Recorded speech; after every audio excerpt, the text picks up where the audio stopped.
Mga kapuso, pagkulang sang supply sang tubig sang Metro Pacific Iloilo Water, posible liwat maeksperiensyahan pananglitan magpatuman sang maintenance activity ang bulk water supplier sini. Ini ang gintutukan ni Kim Salinas.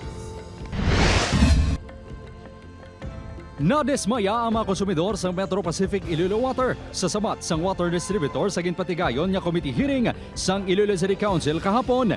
Inimay ka ang tanan sa pahayag sang MPIW nga posible masulit ang naeksperiensyahan nga kakulang sa supply sang tubig sang Oktubre 14 to 20 kung liwat magpatigayon sang maintenance activity ang isa sa ila bulk water supplier sa masunod nga tuig. Sunod sa mga konsumidor, dapat himuan ini isang pamaagi sang MPIW.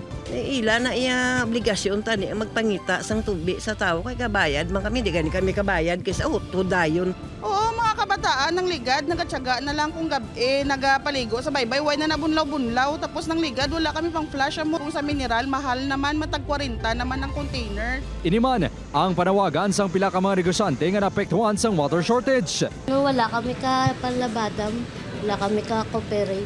Nagpundo ang mga nilabhan. Sunod sa MPIW, madamo sila sang bulk water suppliers yung palapitan, apang kulang ang mga dokumento sa mga ini.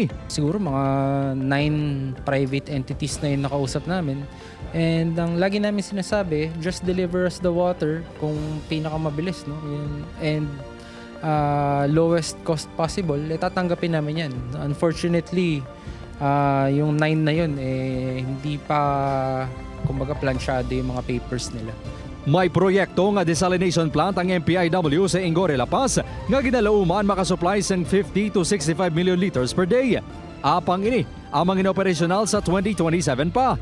Ginahulat man sang MPIW nga matapos ang Halao River Multipurpose Project para sa dugang nga supply. Ginako man sang MPIW nga 30 million liters per day ang nagkakauyang bangod sang leakage sa ila linya.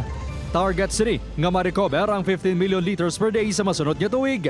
Sa karon, plano sang chairman sa Committee on Energy and Public Utilities sang Iloilo City Council nga magpasar sang resolusyon nga magbulig pangita sang dugang water sources para sa syudad. Kung pwede, even the help of Congress or National,